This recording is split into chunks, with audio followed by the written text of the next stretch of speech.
नमस्कार दोस्तों, दिल्ली समाचार में मैं मनोज सिन्हा आपका स्वागत करता हूं। बात करते हैं लोकसभा 2024 के चुनावों की, जिस पर कई हॉट सीट ऐसे थे जिस पर फिल्मी हस्तियां खड़ी थीं और कई ने जीत दर्ज की और कई हार गए।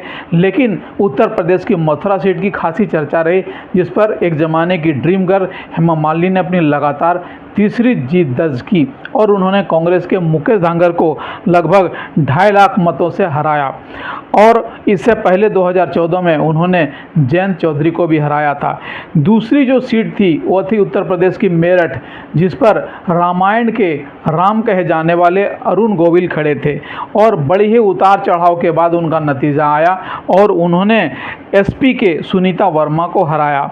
लेकिन यह जीत बहुत लंबी चौड़ी नहीं थी, मात्र 10,000 से उन्होंने हराया। एक समय तो ऐसा लग रहा था कि शायद अरुण गोविल हार जाएंगे।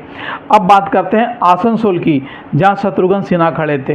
यह सीट भी खासी चर्चा में रही, क्योंकि यहां पर सबसे पहले भोजपुरी अभिनेता पवन सिंह को लड़ाया जा रहा था, जिन्होंने इनकार किया। बाद में भारतीय जनता पार्टी ने अपने केंद्रीय मंत्री एसएस अहलूवालिया को इस जगह पे खड़ा किया और उन्होंने शत्रुघ्न सिन्हा ने उनको हरा दिया।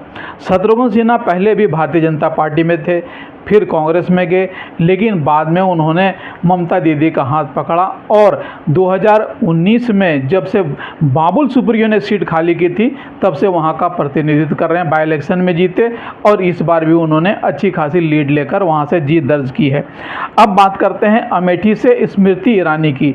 स्मृति ईरानी टीवी की बड़ी चर्चित कलाकार रही हैं और वो सीट जो अमेठी की थी खूब चर्चा हुई, क्योंकि यहाँ से राहुल गांधी की खड़े होने की पूरी संभावना थी। लेकिन अंत में कांग्रेस ने पाला बदला और अपने किशोरी लाल को वहाँ खड़ा किया, जिन्होंने बड़े ही भारी मतों से स्मृति ईरानी को हराया और इस जीत की चर्चा शायद वर्षों वर्षों तक की जाएगी।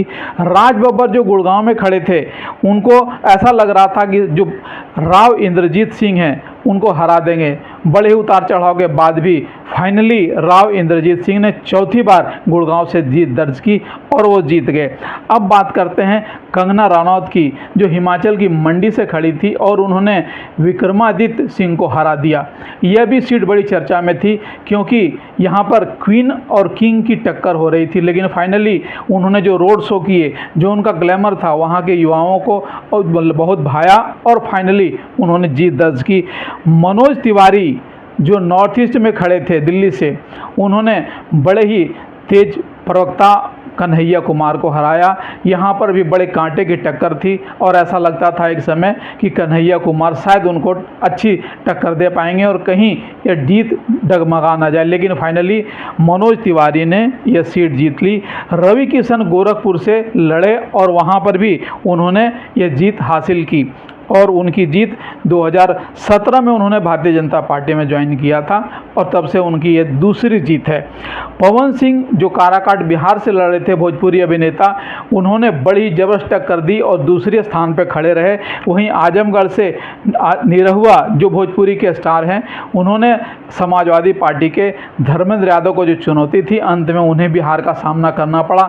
इस तरह इन फिल्मी कलाकारों का जो जीत और हार का अंतर रहा वो बड़े ही देखने के लिए था। जनता में खुद उत्सुकता थी और खासकर युवाओं में इसकी बड़ी चर्चा हुई और अंत में जो जीत हुई वो सबके सामने है। चर्चा हमारी जारी रहेगी दोस्तों। तब तक आपसे आग्रह कि हमारे चैनल को लाइक, शेयर और सब्सक्राइब जरूर करें। धन्यवाद।